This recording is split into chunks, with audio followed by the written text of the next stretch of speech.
नमस्कार। Supreme court के फैसले अक्सर आप जानते हैं कानूनी प्रैक्टिस की दिशा ही बदल देते हैं। बिल्कुल। आज हम एक ऐसे ही अहम निर्णय पर थोड़ी गहराई से चर्चा करेंगे। दिल्ली प्रदूषण नियंत्रण समिति बनाम लोधी प्रॉपर्टी कंपनी लिमिटेड 2025 का ये मामला है। ये चर्चा खासतौर पर हमारे साथी अधिवक्ताओं और कानून के छात्रों के लिए है जो इस विषय में रुचि रखते हैं। जी, और इस केस का जो केंद्रीय सवाल था वो ये कि क्या जो प्रदूषण नियंत्रण बोर्ड है वो जल और वायु अधिनियमों के तहत पर्यावरण क्षति के लिए मुआवजा या कोई क्षतिपूर्ति राशि लगा सकते हैं या नहीं।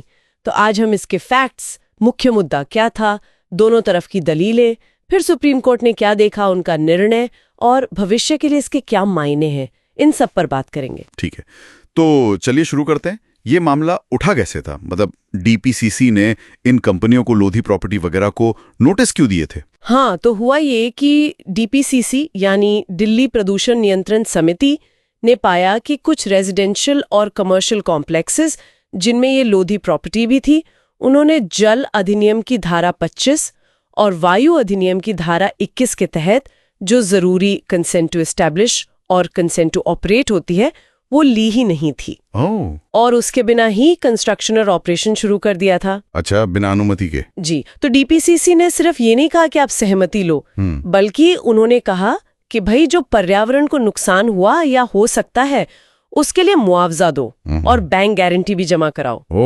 मुआवजा भी मांगा? तो फिर हाई कोर्ट ने क्या कहा इस पर? दिल्ली हाई कोर्ट का क्या रुख था? देखिए, पहले सिंगल जज और फिर डिवीजन बेंच दोनों का यही मानना था कि डीपीसीसी को जल अधिनियम की धारा 33A और वायु अधिनियम की धारा 31A के तहत इस तरह का कोई मुआवजा या हर्जाना लगाने का अधिकार ही नहीं है। अधिकार ही नहीं है। हाँ, उनका कहना था कि ये एक तरह की दंडात्मक मतलब प्यूनिटिव पावर है और ऐसी शक्ति तो सिर्फ अदालतें ही इस्तेमाल कर सकती है, वो भी कानून में जो प्रक्रिया दी गई है, जैसे जल अधिनियम का चैप्टर 7 और वायु अधिनियम का चैप्टर 6, उसको फॉलो करने के बाद ही। अच्छा, तो हाई कोर्ट ने डीपीसीसी के इस कदम को अल्ट्रा वायर्स यानी उनकी शक्तियों से परे माना और कहा कि जो भी राशि जमा कराई गई है वो वापस की जाए। इसमें उन्होंने मफतलाल इंडस्ट्रीज वाले केस का भी जिक्र किया था। तो हाई कोर्ट ने तो बोर्ड के हाथ काफी हद तक बांध दिए थे। हाँ। तो फिर सुप्रीम कोर्ट के सामने जो मुख्य कानूनी सवाल था वो क्या बन गया? हाँ, सुप्रीम कोर्ट के सामने सीधा सवाल यही था, क्या ये जो बोर्ड है वो धारा 33A और 31A के तहत मिली शक्तियों का इस्तेमाल करते हुए पर्यावरण को जो नुकसान हुआ है या हो सकता है उसको रोकने या उसकी भरपाई के लिए कोई तय रकम या बैंक गारंटी मांग सकते हैं? ठीक है, और इस पर दोनों पक्षों की दलीलें क्या थीं? जाहिर है डीपीसीसी तो कह रही होगी कि उन्हें अधिकार है। बिल्कुल। डीपीसीसी का तर्क था कि प्रदूषक भुगतान सिद्धांत यानी पोल्यूटर पेज प्रिंसिपल ये कोई टैक्स या जुर्माना नहीं है, ये तो नुकसान रोकने और उसकी भरपाई करने का सिद्धांत है, इसलिए बोर्ड को इसे लागू करने का अधिकार होना चाहिए। और दूसरी तरफ लोधी प्रॉपर्टी, हाँ, जो रिस्पोंडेंट्स थे उनका कहना था कि देखिए, दंड या जुर्माना लगाने के लिए तो एक्ट्स में अलग से चैप्टर्स हैं, प्रक्रिया है। जल एक्ट में चैप्टर 7, वायु एक्ट में VI, ये काम अदालतों का है। उन्होंने MC मेहता बनाम कमलनाथ, मध्य प्रदेश राज्य बनाम centre for environment protection research और चंद्रकिशोर झा जैसे केसेस का हवाला भी दिया। और साथ ही उन्होंने हाल के जो संशोधन हुए हैं 2024 वाले, उनका भी जिक्र किया कि अब तो जुर्माना लगाने के लिए एडजुडिकेटिंग ऑफिसर नियुक्त करने का भी प्रावधान आ गया है। हाँ, ये प्रदूषक भुगतान सिद्धांत और बोर्ड की शक्तियों का जो टकराव है, ये वाकई दिलचस्प है। तो सुप्रीम कोर्ट ने इस मुद्दे को कैसे देखा? क्या विश्लेषण रहा कोर्ट का? वो अपने सबसे पहले एक बहुत जरूरी फर्क साफ किया। उन्होंने कहा कि क्षतिपूर्ति या पुनर्स्थापन यानी कॉम्पनसेटरी या रिमीडियल उपाय और दंडात्मक यानी प्यूनिटिव कार्रवाई जैसे जुर्माना या जेल, ये दोनों अलग अलग चीजें हैं। अच्छा। फिर कोर्ट ने प्रदूषक भुगतान सिद्धांत के महत्व पर बहुत जोर दिया और कहा कि ये सिद्धांत अब भारतीय कानून का अभिन्न अंग बन चुका है। इसमें उन्होंने Indian council for enviro legal action, Vellore citizens welfare forum और रिसर्च फाउंडेशन फॉर साइंस जैसे स्थापित मामलों का हवाला दिया।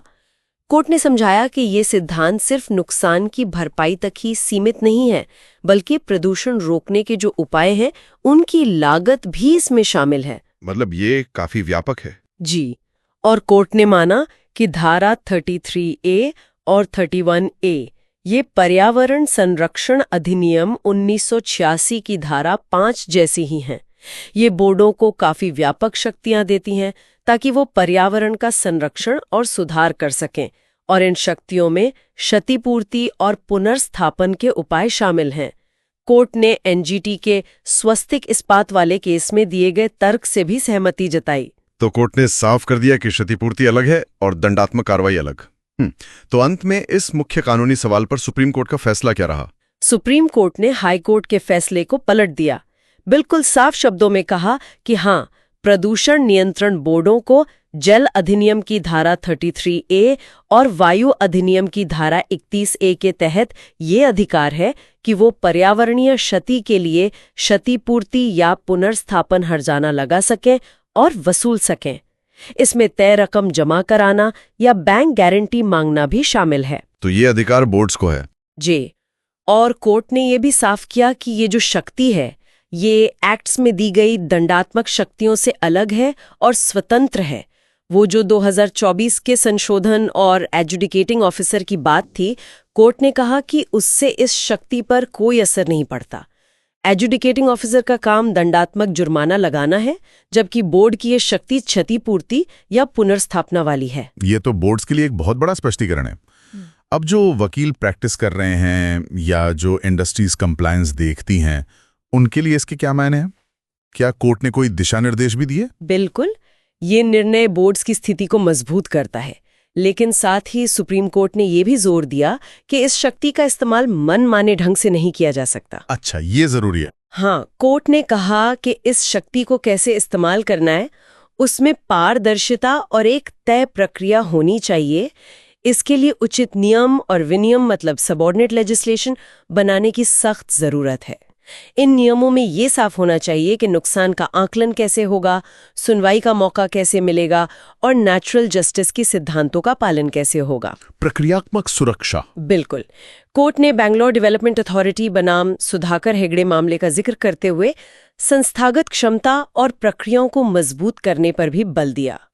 हालांकि इस खास केस में, क्योंकि जो कारण बताओ नोटिस थे वो काफी पुराने थे, शायद 2006 के आसपास के। हाँ, काफी समय हो गया। जी, तो कोर्ट ने उन्हें दोबारा से शुरू करना ठीक नहीं समझा और कहा कि अगर कोई राशि जमा की गई थी तो वो वापस कर दी जाए। तो कुल मिलाकर फैसला यह है कि बोर्ड्स को क्षतिपूर्ति वसूलने का अधिकार तो मिल गया है, लेकिन भविष्य में इसका इस्तेमाल स्पष्ट नियमों के दायरे में ही करना होगा।